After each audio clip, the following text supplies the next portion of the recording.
এ আমি বিশ্বাস করি না। কিয়ার স্টারমার খাইয়া লাইব, তোমার জীবনে খাইয়া লাইব। এবিটির কথা শুনছ, কুটচালে বেরিয়েতের বুদ্ধিত পড়ছ, জীবনে শেষ হয়ে যাব, ক্যারিয়ার শেষ হয়ে যাবে তোমার। ব্রিটিশ প্রধানমন্ত্রীর পদ ডক্টর ইউনূসের লগে গেছো পাঙ্গা নিতা।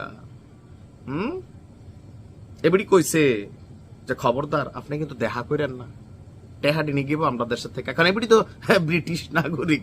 কথা বলছি টিউলিপ সিদ্দিকীর কুটচাল এবং বেকায়দায় পড়তে যাচ্ছেন ব্রিটিশ প্রধানমন্ত্রী নামক একটা প্রতিবেদন নিয়ে। দর্শক, ডক্টর মোহাম্মদ ইউনূসের সাথে সাক্ষাৎ চেয়েছিলেন টিউলিপ, এবং কি এটা ছিল খুবই রাজনৈতিক একটা বড় ধরনের চাল। কারণ তিনি ব্রিটিশ নাগরিক, তিনি বাংলাদেশের নাগরিক কিনা, এবং সেখানকার এমপি। আর যেই প্রধানমন্ত্রী স্টার কিয়ারমার, তার খুবই কাছের লোক হচ্ছেন টিউলিপ সিদ্দিকী, এবং যথেষ্ট আস্থাভাজন। কিন্তু টিউলিপ যখন পদত্যাগ করছিলেন, কিয়ার স্টারমার কিন্তু তাকে বলছিল যে আপনার জন্য রাস্তা খোলা আছে, আপনি আবারও আসবেন। তো সেই টিউলিপকে, কাছের এত মানুষকে, একজন যাকে ডক্টর ইউনূস সাক্ষাৎ দিতে চায় না, হালকা নিবে। দর্শক, আমাদের এই প্রতিবেদনটাতে আমরা দৈনিক ইনকিলাবের একটা প্রতিবেদন যেটা আসছে, যে ব্রিটিশ এমপি টিউলিপ সিদ্দিকী নাকি তার রাজনৈতিক কুটচালের মাধ্যমে ডক্টর ইউনূস এবং ব্রিটিশ প্রধানমন্ত্রী কিয়ার স্টারমারের মধ্যকার যে বৈঠক, সেটা ঠেকাইতে সক্ষম হচ্ছেন। বিভিন্ন মহলে এরকম গুঞ্জন ছড়িয়ে পড়ছে।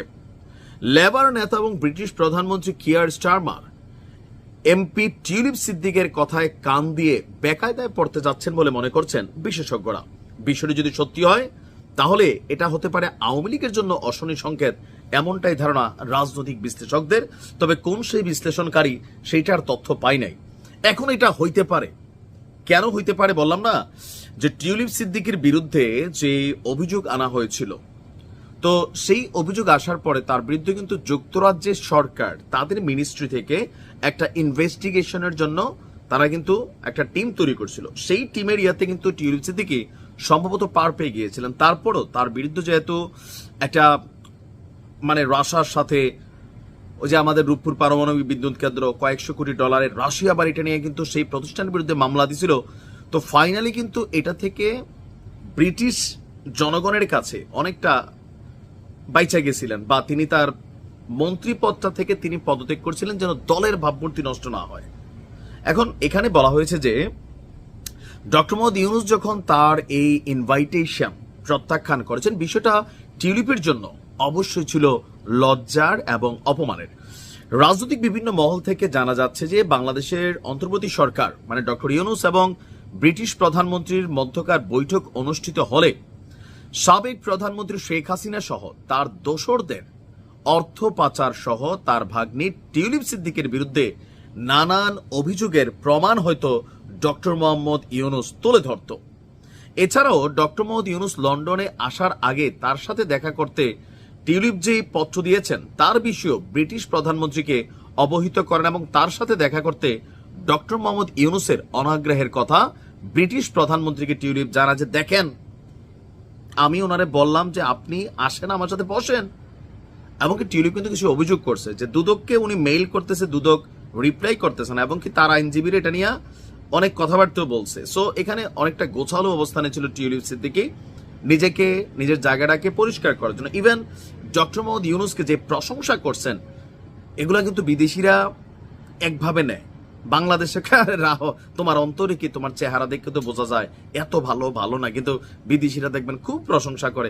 আমার চেহারা ছবি ভালো না, কিন্তু কোরিয়াতে দেখতে বলে ওয়া মসজিদটা ওয়াও অনেক সুন্দর। চিন্তা করছেন নি কি মুলাফাম মারে, তো বিদেশিরা মারে। ডক্টর ইউনূসকে দেওয়া যে চিঠিটা টিউলিপ সিদ্দিকীর, এটা আপনার কূটনৈতিক ভাবে খুবই গোছালো একটা চিঠি, যে আমি আমাকে ডিফেন্ড করতে চাই, আপনার সাথে বসতে চাই, আপনার দেশ থেকে আমার বিরুদ্ধে যে অভিযোগ আনা হয়েছে আমি এটাকে ডিফেন্ড করতে চাই, এমন জায়গায় চিঠি পাঠান যেখানে আমি নেই। তো এই টোটাল জিনিসটা আপনার যেই জায়গায় নিয়ে গেছে, যে কিয়ার স্টারমার এবং ডক্টর মোহাম্মদ ইউনূসের এই বৈঠকটা ঠেকাতে সক্ষম হয়েছে। তো নির্ভরযোগ্য সূত্র থেকে বলা হচ্ছে যে টিউলিপ সিদ্দিকীর সাথে ব্রিটিশ প্রধানমন্ত্রী কিয়ার স্টারমারের সুসম্পর্ক থাকায় তিনি কুটচালের মাধ্যমেই এই বৈঠককে রহিত করার মতন ক্ষমতা রাখছেন, ভাবা যায়। তাহলে ডক্টর মোহাম্মদ ইউনূসের কি বলছিল পুরো রিপোর্ট থেকে টিউলিপকে না বলাই ছিল ডক্টর মোহাম্মদ ইউনূসের সবচেয়ে বড় ভুল নাকি? এখন প্রতিবেদন তো প্রতিবেদনই, আর যদি এটা সত্য হয়ে থাকে তাহলে বুঝতে হবে টিউলিপের পাওয়ার কত।